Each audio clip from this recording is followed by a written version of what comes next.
Hey everybody, what up? What up? That one hurt. Ooh. Oh, that hurt. Anyway, well, happy Saturday night. I don't know, I was thinking about, what I'm going to be doing with this channel. And I thought about it. I was like, there's been so many things that I have done over the years with my career that,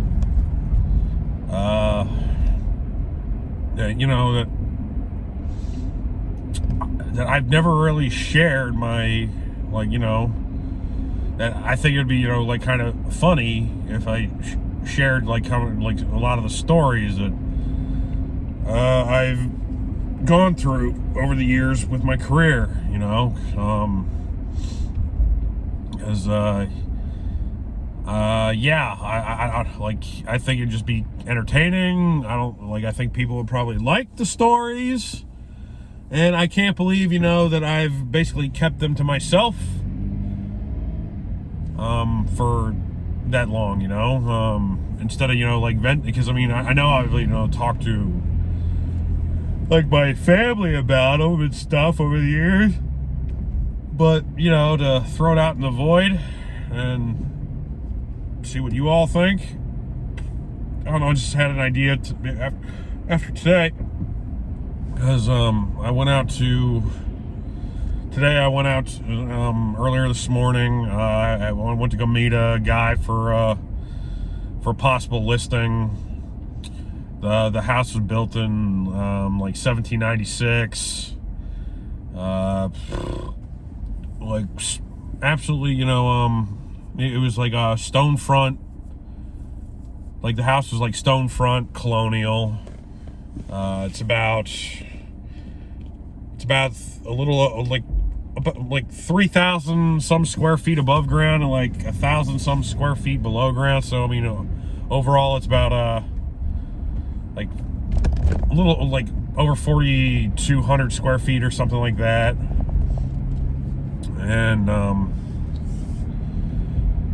it was 5 bedrooms, 1 full bath, and 2 half baths. And when I first came across it, I was sitting there wondering why isn't this thing sold yet? Because I saw pictures of it. I saw pictures of it on in the MLS. After I took the guy's phone call last week, and I talked to him about possibly listing it last week. And the house, the pictures, it looked like it was absolutely immaculate, gorgeous house. So I just couldn't understand why it was still it had been on the market off and on for the past. It's been on and off the market, I think at least 5 times in the past 5 or 6 years or something. And so I just couldn't understand why. Because if it's because when you're in the business, I was told a long time ago, that oftentimes what sell houses are price and condition, and basically now, besides that, kitchens and bathrooms also sell houses. So if you have upgrades to the bathrooms and the kitchen, then more than likely you'll find a potential buyer that's going to really fall in love with your property, because those types of things, they sell houses. Because nobody wants to buy a house with an absolute crap kitchen or crap bathroom, because they know that they're gonna have to go in there and replace the stuff eventually, and nobody wants to really replace anything unless that's unless you have a vision and that's what you want to do. So anyway, so I sent the guy over a listing agreement for him to look it over, because he said he wanted to basically show me the house sometime like maybe after the holidays or whatever. So I was just getting ready for his phone call, like after the holidays or whatever. I mean, so I was gonna call him, and so yeah, like I sent him over the listing agreement last week when I right after I got off the phone with him, and so he messaged me at like 7 o'clock in the morning yesterday to tell me that he was like, can I basically get together with you at 9:30 on Saturday today to let you in and show you the property. And so I was like, yeah, sure, that sounds fine. I'd love to do that. So I show up there, and I go throughout the house, and as soon as he opens the door, I mean, one of the things that really gave it away for me that I was in for a treat was that I showed up there, and when he goes to open the front door, and I noticed, the front door, like the appeal of that, like doesn't look all too good. Like the paint was chipping and stuff, and it just the aesthetics just weren't all that pleasing. So I knew from that point on that that basically, like, usually the inside will match what I see on the outside. So we walk inside, and the guy, I don't know, I mean, I know he's had the house for a while. I'm not sure if he's ever really lived in the house or what, but I mean, the house was definitely vacant. It had been vacant for a while. And we walk in the house, and the first thing I notice is that there's no heat. Like, he doesn't have the heat going on, and it's December 8th or December 9th now. So we're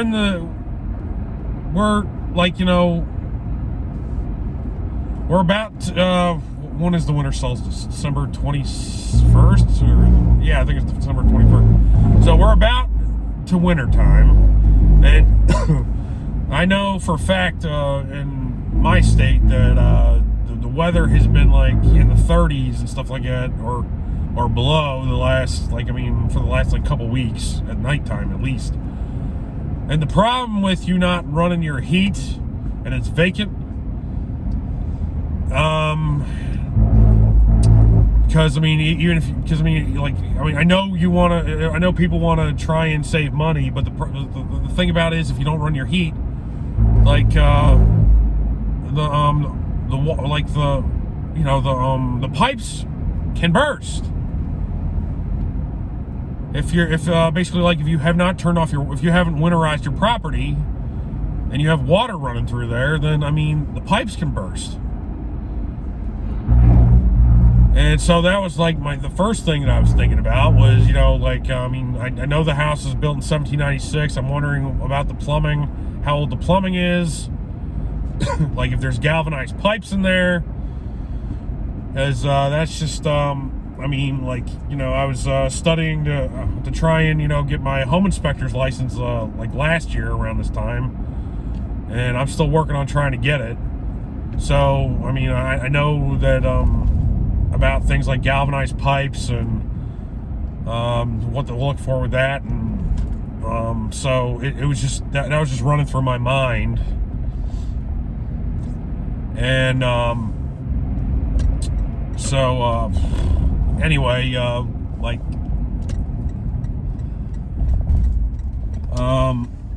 so what happened was he basically was walking. He told me to just walk through the property and start looking through things. So I went upstairs, and I noticed like the master bedroom has a master bathroom, but the problem with the property is that, I mean, even though it has 5 bedrooms, it still only has like 1 full bathroom. So that means like everybody in the house is going to have to use if they want to use the bathroom, they have to use that one full bathroom if there's guests or whatever, for, you know, to like to bathe and take showers. So in the real estate industry, when in a situation like this, as most people nowadays, most people nowadays, the buyers anyway, when they're looking for a property, they're looking for houses that have at least 3 bedrooms and at least 2 full baths. And the reason why they want this kind of setup is because, you know, that they, like, in case, you know, guests come around, they do not want to basically have people come into their bedroom and share their bathroom, if that's the way it's set up. Like, because I mean, a lot of houses are built in the way of if there's a master bedroom, that there's a master bathroom as well. So that's cut out from the rest of the house. So that would mean, you know, that if there's one full bathroom in the house, like in this situation, all the guests and everything would be having to share the homeowner's full bathroom, and that's not something that is attractive to buyers. So anyway, so in the real estate industry, what we call this is, like, since this house was built in 1796, and he's counting 5 bedrooms. I can't really remember how many. I do know that on the top, like, it's on the top of the house, like, it was built a lot like a Cape Cod, even though he's saying it's colonial. Like the way that this house was built, the way the roof was, kind of like coming down and everything, with that it was more along the lines of being like, you know, in the essence of a Cape Cod, where Cape Cods have, you know, they're basically like doll houses. I mean, like, if you look at a bar, like the old Barbie houses, I mean, that's basically what, like, a Cape Cod is, like, structurally wise, style wise anyway, not structure. Style wise, that's what we call Cape Cods. We call them doll houses. So, and so, like, when you go up there, there's like, yeah, there was like 2 bedrooms, and they're in Cape Cods, like in there, like, basically, like, you can open up certain areas, and that's where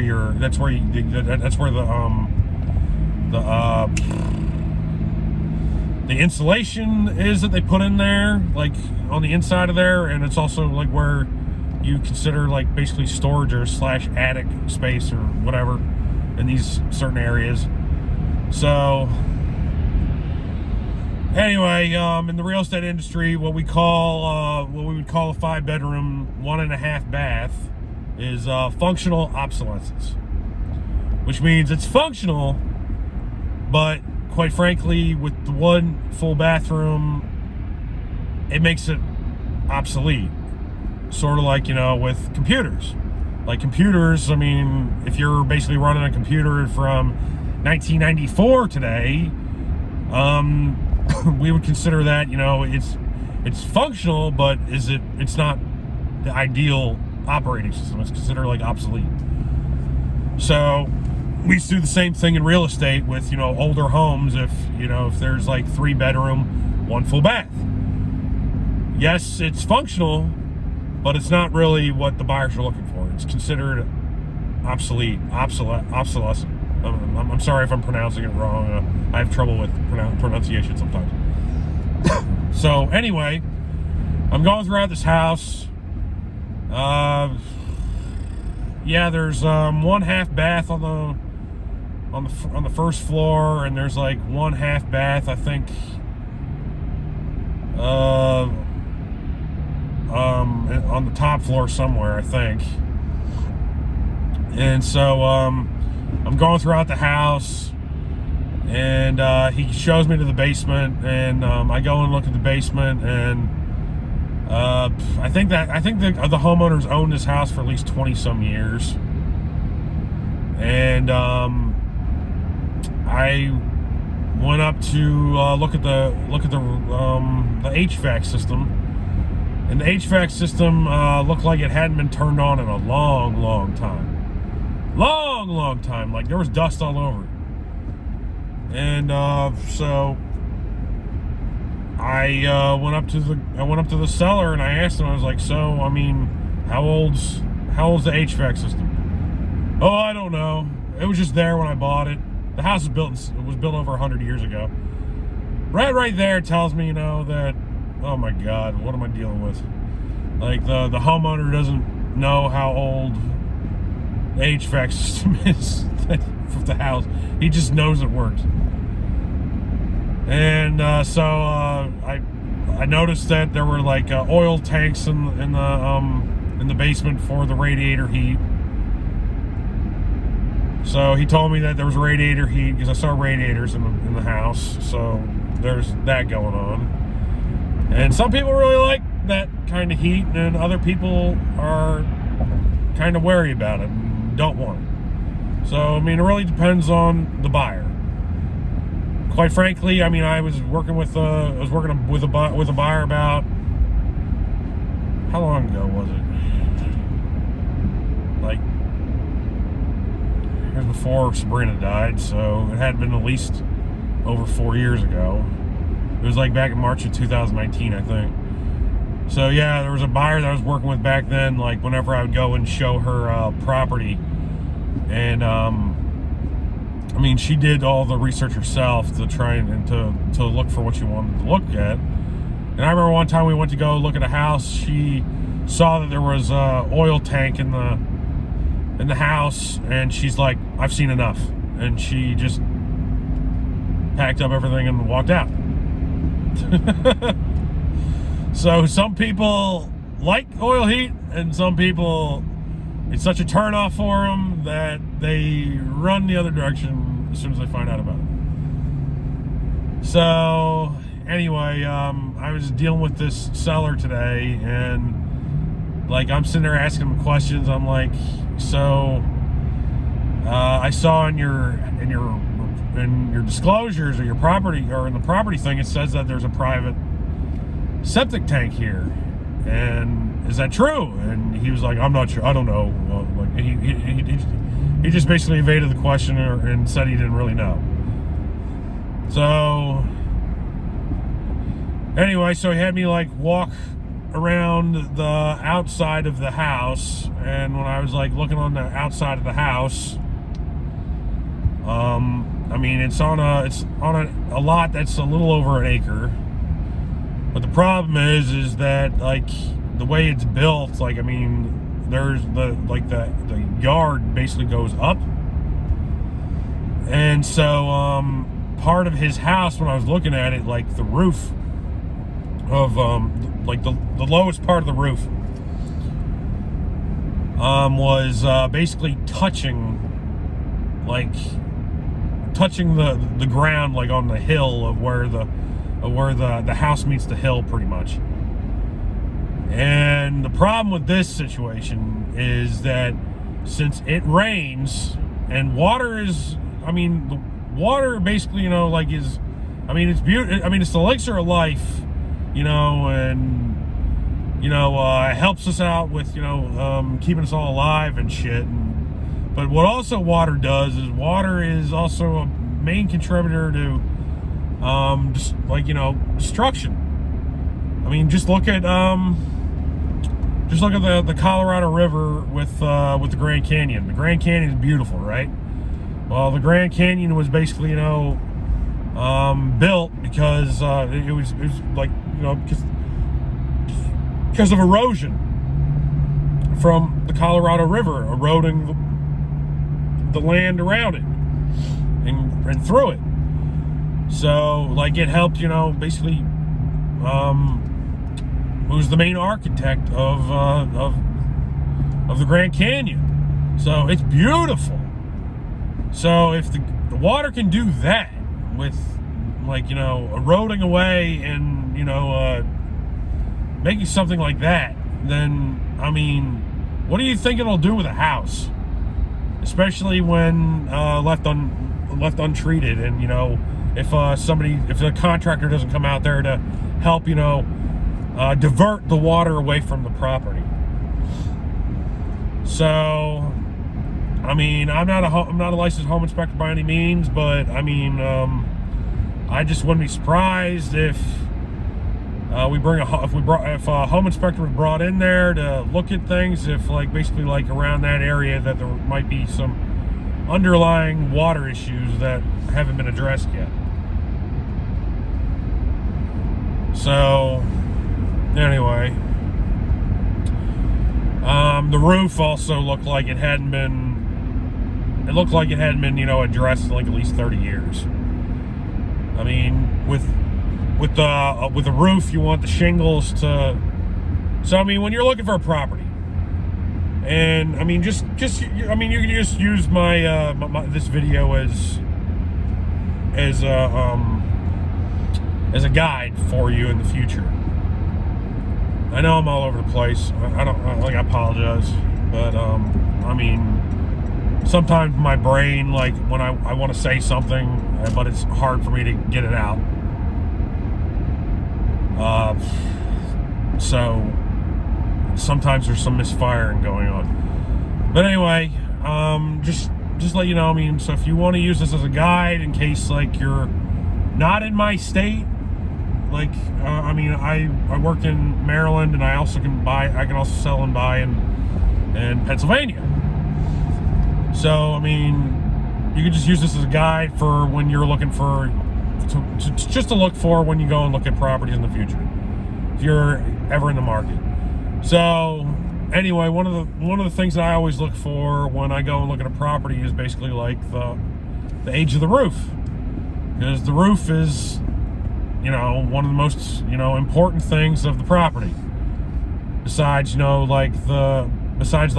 innards of the HVAC system. And water heaters, really, I mean, people get freaked out about water heaters, but water heaters, compared to an HVAC system or a roof, are not nearly as expensive as replacing one of those as it is with a roof or a HVAC system. So if you basically are looking at a property and the water heater looks like it might be on its last legs, and the homeowner might not be willing to do anything about it, don't worry. I mean, a water heater basically in nowadays stuff, I mean, they range around $1,500 compared to an HVAC system, which are to install a decent one costs at least 10 to 12 probably. And roof, depending on the size of the home, can be thousands of dollars too. So when I'm looking at this roof today, it was all brown, and they were peeling up, and it wasn't just in one area, it was all over the place. So when you're looking for a healthy roof, you're looking for dark, it's supposed to look like it's moist. I know a lot of people don't like that word, moist, but anyway, I'm gonna say it anyway, moist. So you want the shingles to look like it's blacker or gray or whatever. You want it to look, you want them to look, the darker they are, the more healthy they are. And not all shingles are the same. There are 30-year shingles, 15-year shingles, and not only that, but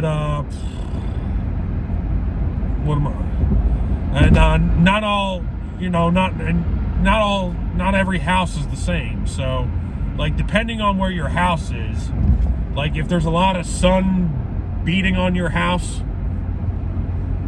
then the shingles will age quicker than if it's a house like in the shade that doesn't get a lot of sunlight all the time. So, I mean, if you have a house that's basically like, it has like, that has shingles on it that are like 15 years old or 12 years old, they might last another like 5 to 6 or 7 or 8 years, because like if they live in a, like, depending on the climate they're living in.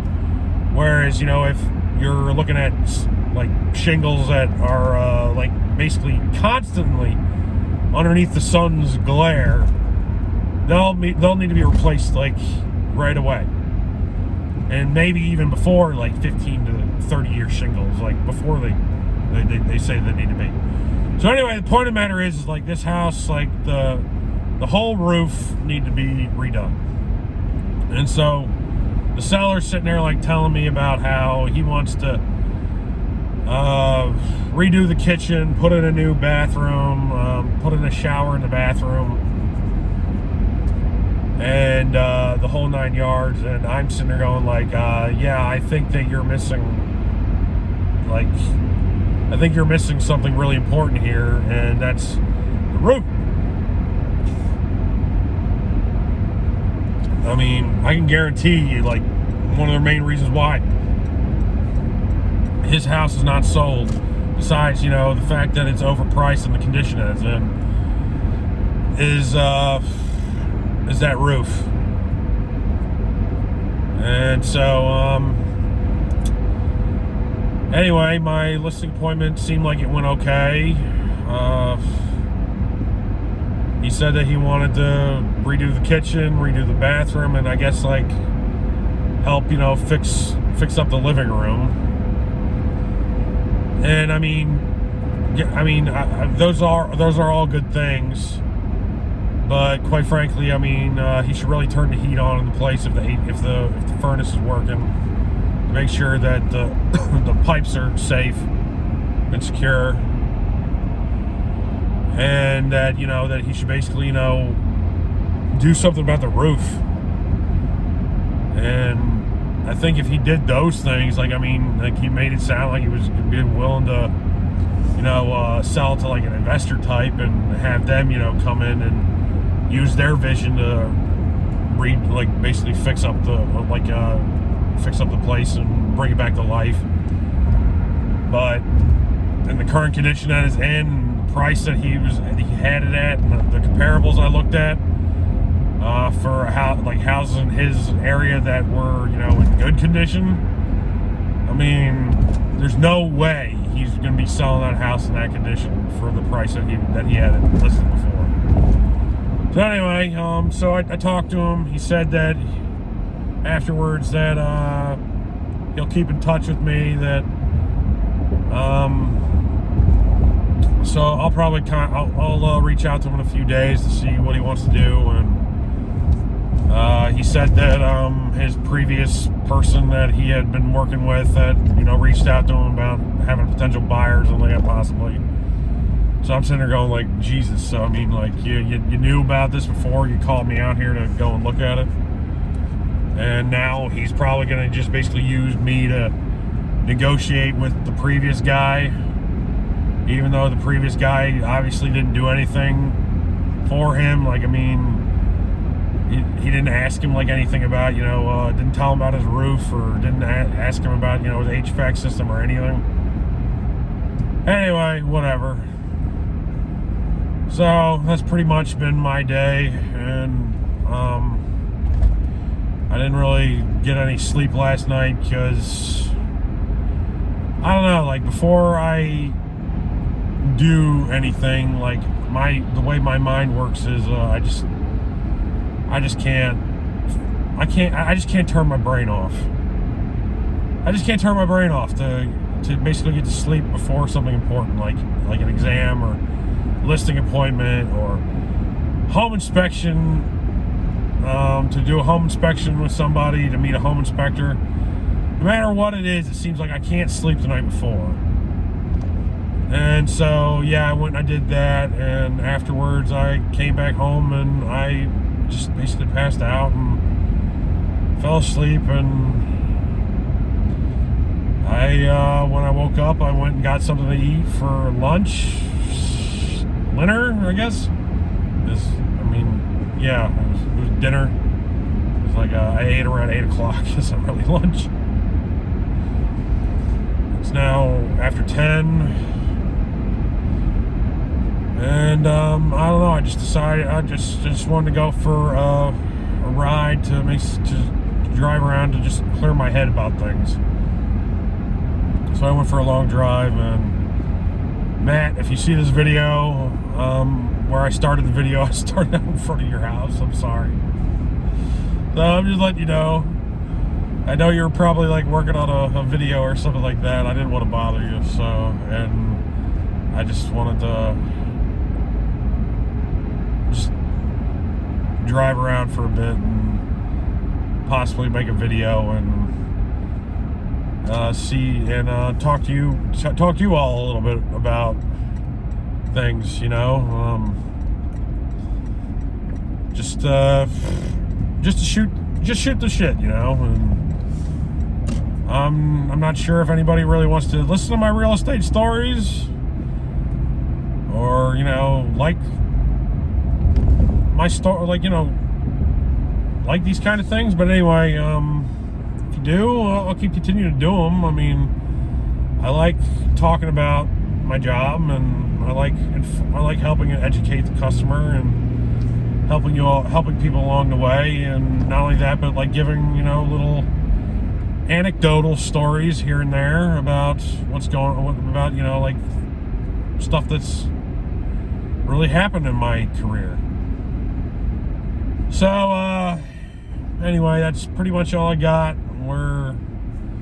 I think I'm going to run out of space here in a little bit. So anyway, I'll leave some information in the description below if you know of anybody that's looking to buy or sell real estate in Maryland or Pennsylvania. Let me know. I'd like to help them out. And I would like to, you know, add some more people to my story.